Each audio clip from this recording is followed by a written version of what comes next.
Hi, I'm Travis. Today we're at Lonnie's house and we're going to be building an inexpensive worm bin. So Lonnie, this is going to be a great way for you to keep your food out of the landfill and also help keep your plants and garden healthy. Great, let's get started. All right, so today we're going to be starting with these 2 plastic bins. So I have some clear storage bins like this. Can I use those? Since the worms are used to living underground, we need containers that the light cannot travel through. Oh, Today okay. we're going to be using 2 14-gallon tubs. The top tub is going to be where your food will go in and where your worms will live. The bottom tub is going to be used to catch anything that might drip out, but also to keep it off the ground and allow oxygen to travel into the bin. In order to allow oxygen to travel in and circulate in this top tub, we're going to be drilling holes along the bottom of the top tub and along the sides of the top. Okay, and this is the bin that the worms and the food go in? Absolutely. Okay. So the first step in creating your worm bin is drilling those holes. Are you ready? I am. Let's do it. All right. Today we're going to be using a 1/2-inch drill bit. You don't want to go much larger than that because the material can fall out. Okay. So we're going to start by drilling holes about 1 inch to 1.5 inches apart, all along the outside and then throughout the bottom of the tub. And then we're also going to be drilling holes along the top edge of the tub as well. Great. Can I get started? Absolutely.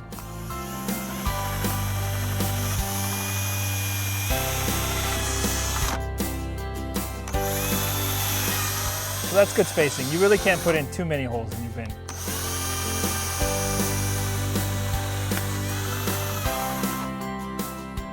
I think that's it. What's next? All right, so we've got holes all the way on the top, we've got holes on the bottom. Now we're ready to put our 2 bins together. So on the bottom bin, we've also drilled holes all the way around the sides, none on the bottom. So we're ready to put these 2 bins together. So go ahead and stick yours inside of there. And we're ready to move on to putting our worms, food, and bedding in here. Excellent. The next thing we're going to do is add bedding. Bedding adds as a moisture control system, but also helps keep down any odors that we have. Today we're going to be using shredded cardboard, but you can use anything like shredded newspaper, shredded office paper, wood chips, or coconut husk. Oh, okay. This cardboard has been soaking. We want to be able to add moisture as our bin is starting. So the first thing I'm going to do is wring it out. So the bottom layer is going to help the material from falling out the bottom of the bin when you first put it in, but it's also going to open up the bottom to allow oxygen to come into those bottom holes. So you don't want to cover the bottom completely, just enough to kind of create a little bit of fluff. Now we're ready to add our worms and a little bit of starter compost. What kind of worms are those? These worms are red wigglers. We use them in food composting because they eat faster than any other worm species. Will I have to add any more dirt to it than this? No, if you order your red wigglers, you will get worms and you'll also get this material, which is starter compost. So this is already composted food. Okay. When you get the starter compost, that's going to have all of the good bacteria and all the other organisms that are in there decomposing your food. Great.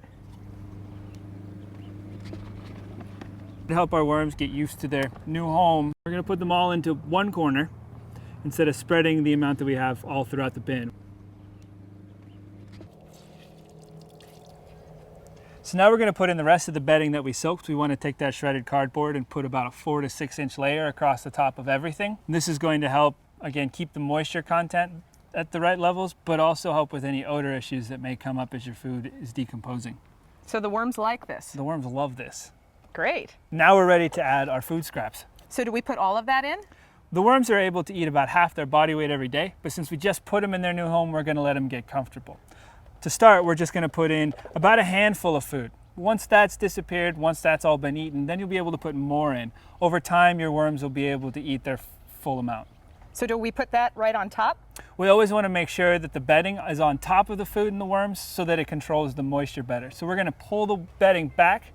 We're going to put the food right on top of our worms and our compost and then cover it back up.